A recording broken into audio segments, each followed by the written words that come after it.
Hey everyone, and welcome back to another video. Today I'm going to show you how you can repost on Instagram. Now basically reposting on Instagram is how you can take a specific video or a post or anything and you can repost it on an Instagram story. It's pretty easy and it's not that hard. I'm going to show you how you can do it. So first of all, you're going to launch Instagram. Now from Instagram, you're going to navigate to whatever post you want to repost. Let's say I wanna repost this post.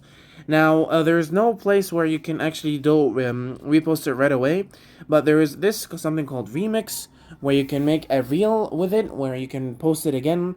Okay, as you can see with a reel, you can post a video, but this is a photo. Okay, so this is how you can do it as a reel, repost a post as a reel, or you can repost it on your story by clicking on this airplane icon, and from your airplane icon you can basically post it as a thread, or share it to someone, or copy a link, or send it to someone on Instagram, or you can just basically add it to your story.